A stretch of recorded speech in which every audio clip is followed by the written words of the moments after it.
Olá, o Religare volta a debater sobre o ensino religioso.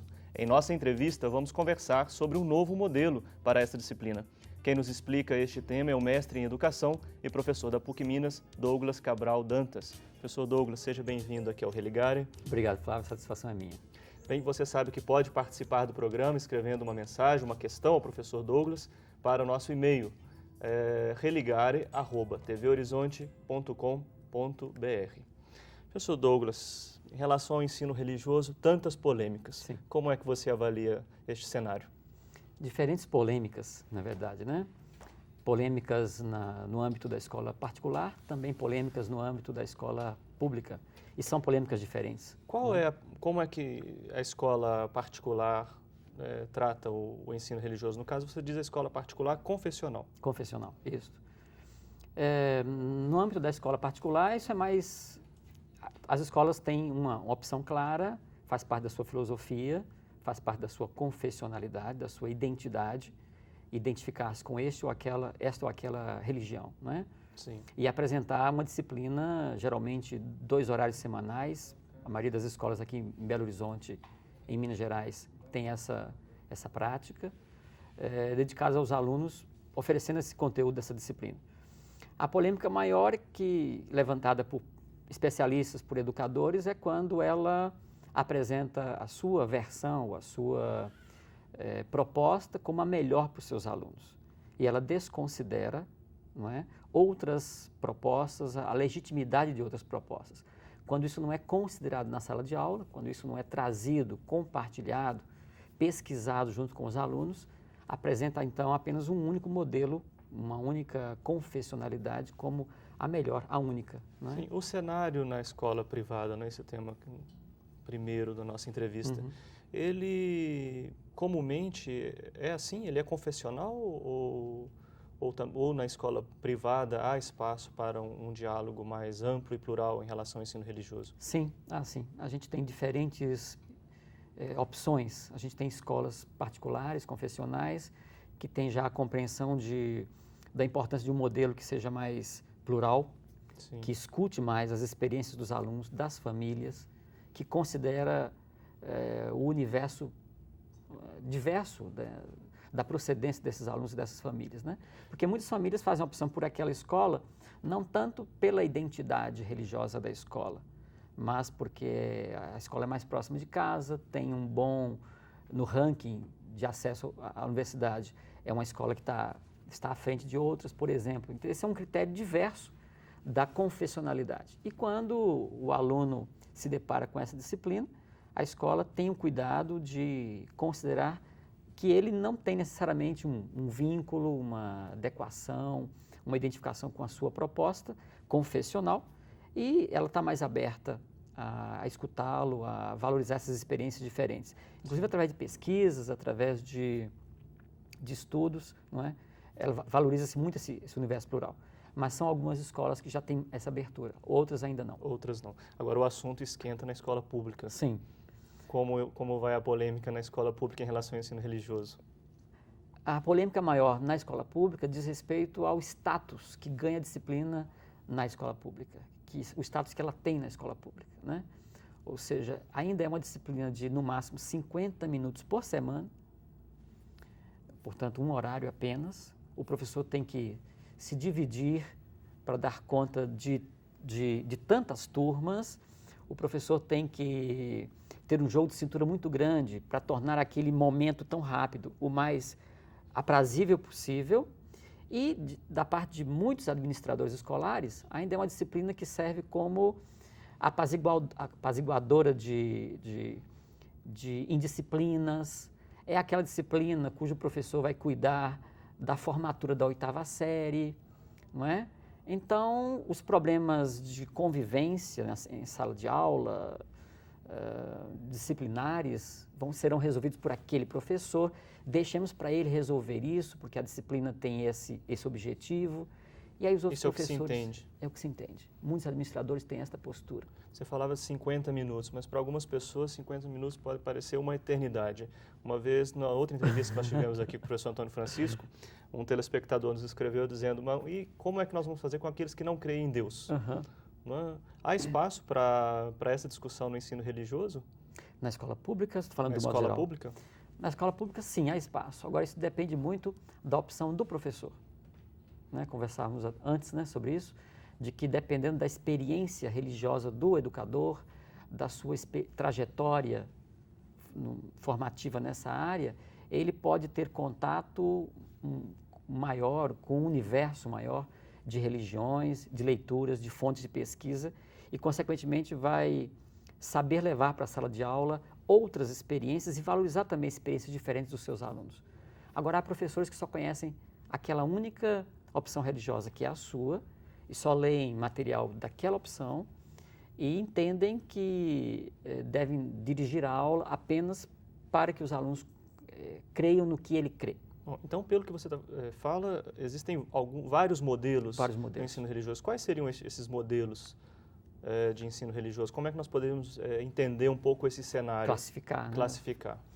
Didaticamente, a grosso modo, né, claro que as distinções, alguns modelos até se fundem, se confundem, mas didaticamente a gente poderia dizer que o mais evidente deles é o chamado confessional, que é o mesmo que o catequético ou proselitista. Né? Este costuma ser alvo de muitas críticas. De muitas críticas. De pais, os alunos reagem, não é? Quando o professor, pela experiência dele, né, pela trajetória de vida, pelas suas leituras, pelas suas pesquisas, só conhece aquela realidade. Então, em sala de aula, por exemplo, ele vai dizer Jesus Cristo, quando ele poderia dizer Jesus da cidade de Nazaré. O Cristo é uma profissão de fé. Né? Por exemplo, ele diz Nossa Senhora, referindo-se a Maria, mãe de Jesus. Nossa Senhora é uma profissão de fé dos católicos. Não é? E o aluno que tem pai umbandista? E o aluno cuja família não tem nenhuma opção religiosa? Né? E o aluno que já teve contato com candomblé, por exemplo? Ou cujos pais frequentam o espiritismo? Esse aluno não tem lugar nesse debate. Não tem lugar nesse debate. Agora, é diferente quando o professor pede aos alunos que tragam de casa expressões de fé da sua família. Esse já é um outro modelo. Já é um outro modelo. Qual seria? Esse já é bem mais amplo, já seria interconfessional. Interconfessional. Né? Ele já dá conta de acolher as outras manifestações religiosas. Ainda tem um porém nesse modelo. Embora ele acolha outras experiências religiosas, ele ainda pressupõe o dado da fé. Ou seja, que o sagrado, que o transcendente é um dado inequívoco, ou seja, não há dúvida quanto a isso. Deus é uma realidade inquestionável. Ou seja, as pessoas podem crer em Deus de diferentes maneiras, mas Deus é um dado que não se questiona. Ou seja, esse segundo modelo que você apresenta, ele dialoga com o membro de outra tradição religiosa, mas ele não abre espaço para o não crente. Para o não crente. Mas entre o confessional e o interconfessional, nós vemos um salto. E aquele modelo que dialoga entre igrejas cristãs? Que é o ecumênico, não é? O modelo ecumênico. Ele abre espaço na escola, por exemplo, às celebrações ecumênicas. Não é? Ele mantém contato com o Conselho Nacional de Igrejas Cristãs local, o CONIC, não é? Ele valoriza experiências, parcerias, inclusive em trabalhos sociais, entre igrejas cristãs. Não é? É o que a gente chama de ecumênico, mas ainda limitado ao universo cristão. Não é? Sim. Então, por enquanto, nós falamos de 3 modelos. Um modelo confessional, um modelo ecumênico e um modelo interconfessional. Que já dialoga com outras tradições religiosas, inclusive não cristãs, mas ainda pressupõe o dado da fé. Você considera entre estes 3 modelos, qual tem sido o mais assim?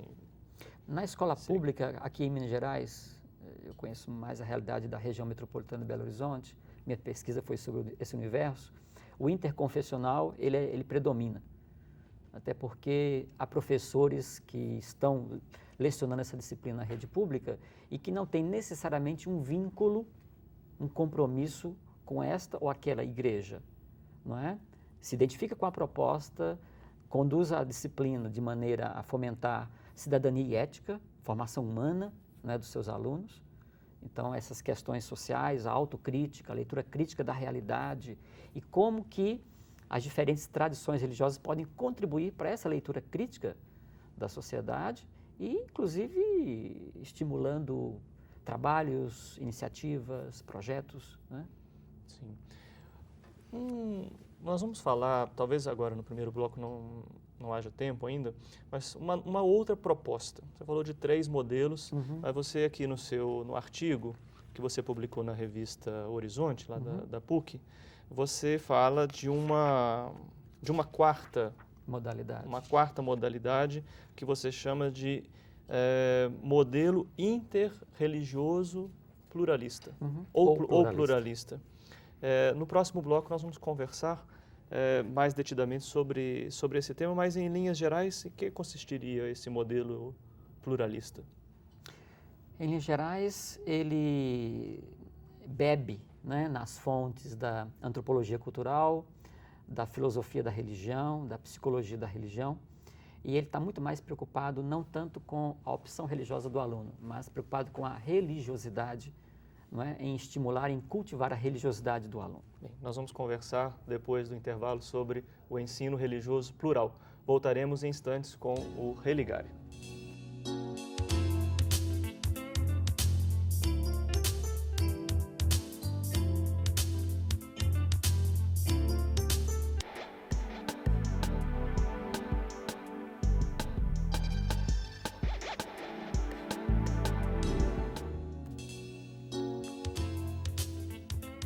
Voltamos com o Religare. Hoje nós conversamos sobre uma nova proposta para o ensino religioso. Quem está conosco, o professor Douglas Cabral Dantas. Professor Douglas, sua pesquisa apresenta um novo modelo para o ensino religioso, modelo pluralista. Esse modelo, você dizia no final do primeiro bloco, ele dialoga com a antropologia cultural, com a psicologia da religião, com a sociologia da religião, com a fenomenologia religiosa. Isso. Ele pressupõe um profissional altamente gabaritado, não, para dialogar com as ciências da religião. Como é que pressupõe, não é, esse novo modelo? Aqui nós já temos em Belo Horizonte, na PUC, o curso de pedagogia com ênfase em ensino religioso, né? Então, os profissionais que estão chegando no mercado já estão chegando com essa fundamentação. Nós tínhamos até pouco tempo atrás professores formados, capacitados aqui na Arquidiocese, através do Departamento Arquidiocesano de Ensino Religioso, que tem à frente o padre Francisco, né? Acompanhando essa formação e essa capacitação.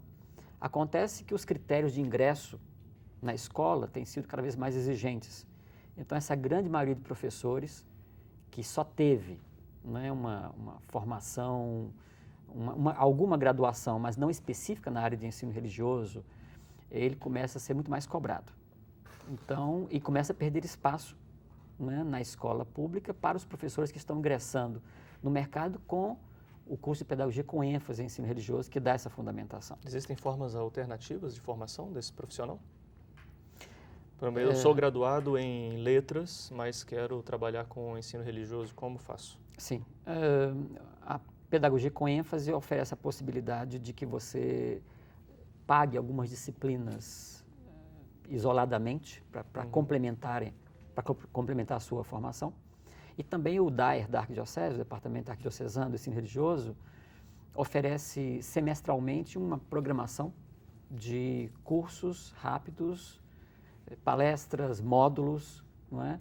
De complementação, de constante formação, capacitação e serviço desses profissionais. Isso aí continua. E também na mesma PUC, algumas pessoas têm procurado o próprio programa de pós-graduação em ciência da religião, não? Sim, exatamente. Não é que amplia muito mais a concepção e a leitura do fenômeno religioso. Sim, durante um ano pelo menos de formação, não? Bem, mas não é só de formação acadêmica que esse novo modelo necessita também de formação humana. Como deve ser esse profissional do ensino religioso? Antes de explicar o modelo, né? Mas como que é o profissional? Embora esse perfil seja um perfil ideal, né, a gente tem que caminhar para ele, tem que estimular, tem que lembrar, tem que fomentar experiências que contribuam para que ele aconteça, não é? Para que um professor esteja aberto para o universo religioso dos seus alunos e possa abrir espaço até mesmo àquele que não crê, não é? Eu falava antes que a ênfase do modelo é na religiosidade e não tanto na religião, na opção religiosa do aluno ou da família do aluno. Ou seja, religiosidade como uma atitude frente à vida, uma atitude de levar a vida com seriedade, não é? Dando a ela o devido peso, o devido valor. Portanto, eu tomo a minha vida nas minhas mãos, não é? E com ética, com postura, com seriedade, eu quero fazer bem para mim, mas também para quem está à minha volta. E, inclusive, esses benefícios são conjugados, não é? Não há como medir qual vem primeiro, não é? Então, essa preocupação com a religiosidade, muito mais do que com a religião, está muito aliado com a ética e cidadania. Então, o modelo vai enfatizar essas duas dimensões, não é? E abrir espaço para as diferentes manifestações religiosas e não religiosas, quando falo religiosa aqui do ponto de vista institucional, não é? Que os seus alunos possam trazer de casa como experiência de vida, não é? Suas dúvidas também, suas indefinições também. Hoje a adolescência já passou da casa dos 20 anos, já entrou, não é? Os profissionais da área de psicologia dizem que a adolescência tardia hoje chega até 24, 25 anos. As dúvidas persistem, não é? Mesmo no ensino médio e também na universidade, o jovem universitário chega com essas indagações, suas indefinições também, né? Então, você quer dizer que mais que tratar de questões religiosas, o ensino religioso deveria cuidar, bom, também da questão do fenômeno religioso, mas mais que isso, de uma preparação para a cidadania, para a vida. Então, o tema do sentido da vida, ele é fundamental. Fundamental aí. Para o nosso telespectador que não saberia diferenciar bem religiosidade e religião, como é que você explicaria? Essa distinção, ela foi bastante trabalhada pelo padre Gruen, um padre salesiano, sacerdote salesiano, não é? Que é um especialista em ensino religioso aqui em Minas Gerais e reconhecidamente no Brasil. Ele diz de religiosidade como uma postura crítica, fundamentada racionalmente, de abertura para a vida e abertura para o transcendente. Quando eu falo transcendente aqui, não estou falando de um transcendente necessariamente o Deus cristão. Deus cristão, não é? Mas a abertura para o que o homem é chamado a ser, a vocação humana. A abertura nossa para o infinito, as possibilidades do humano. Então, ter isso muito claro, tematizar isto, não é? Ajudar o aluno, por exemplo, a ter uma leitura crítica da própria realidade, a conhecer-se mais, a fazer uma autocrítica, tomar nas próprias mãos as suas opções. Por que estou aqui? Não é? O que eu estou fazendo os meus estudos? Por que estou neste curso e não em outro? Não é? Qual a qualidade das minhas relações? Que valores que eu tenho privilegiado nesse momento? Isso é o que diz respeito à religiosidade.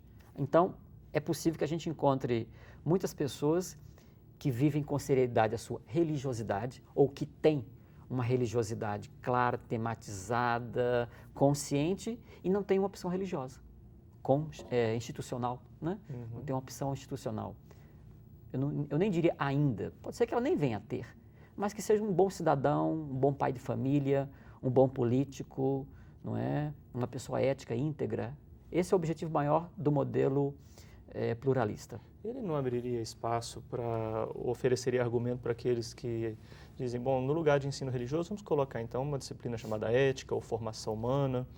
O que diferenciaria o ensino religioso de uma formação nesse tempo? Formação humana, ética... E essa crítica e esse comentário, de fato, existem, não é? O que diferenciaria é que a pergunta pelo sentido da vida é o central dessa proposta. Ou seja, o fio condutor da disciplina é a pergunta pelo sentido da vida. E na pergunta pelo sentido da vida entra a contribuição das religiões. Eu posso não ter nenhuma opção religiosa, eu posso não ter nenhuma confessionalidade, mas no universo cultural em que eu estou, em que eu resido, existem contribuições, fontes de pesquisa, existem tradições religiosas que têm o que dizer. Mesmo que eu não tenha uma opção religiosa, institucional, eu tenho que ouvir essas experiências, eu tenho que até mesmo tirar o chapéu para algumas delas, porque elas têm, de fato, uma grande contribuição a dar à sociedade. Então você disse que a grande diferença entre disciplinas como ética, na formação acadêmica, ética ou formação humana, ou alguma orientação Filosofia psicológica, mesmo. ou a própria filosofia ou sociologia. Não é? Na disciplina ensino religioso, nós vamos trabalhar estes temas, porém oferecendo um espaço para discussão da contribuição das religiões para esta formação. Esse seria o diferencial. Isso. E, tanto quanto possível, valorizando as experiências locais. Ou seja, o candomblé e a umbanda no Brasil são muito presentes, não é? O budismo está chegando, alguns movimentos religiosos não tão institucionalizados assim, mas que oferecem também atitudes, orientações, têm reunido pessoas em torno de suas propostas. Ouvir essas experiências, né? Valorizá-las também, reconhecer a sua legitimidade. Sim, cabe também o próprio cristianismo, que segue desconhecido para muitos. Sim. E dentro do próprio... Embora majoritário. E debaixo do grande guarda-chuva do cristianismo, quantas experiências diferentes. Debaixo do próprio guarda-chuva do catolicismo, quantos modelos e compreensões de catolicismo diferentes. Desde um catolicismo mais tradicional, mais conservador, até um catolicismo mais politizado, mais dialogal, né, na sociedade em que estamos. Né? Sim. Douglas, como é que o cenário brasileiro discute esta nova proposta pluralista, não é? Aberta à formação da religiosidade, formação ética, formação cidadã e formação religiosa? Como que está o cenário nacional? A gente teria que distinguir aí diferentes... É muito variado, né? É muito variado. Vamos falar de Minas Gerais, então. Tá. Ainda no amplo nível do Brasil, tem um Fórum Nacional Permanente de Ensino Religioso, o FONAPER, que é um fórum de discussão. Quem está à frente dele são congregações religiosas católicas, outras igrejas cristãs, especialistas que promovem discussão, debate, a própria revista Diálogo, que é publicada pelas edições paulinas, não é? Tem o apoio do FONAPER e de muitos especialistas e educadores que fazem parte do fórum, e é um fórum que tem uma opção clara pelo modelo confessional, interconfessional, na verdade. Sim. E só uma palavra sobre Minas Gerais, nós estamos encerrando o programa. Sobre Minas Gerais, a gente tem a realidade aqui de Belo Horizonte, pelo menos, que eu conheço mais de perto, que é uma realidade mais plural, fica por conta dos professores da rede pública terem sua própria...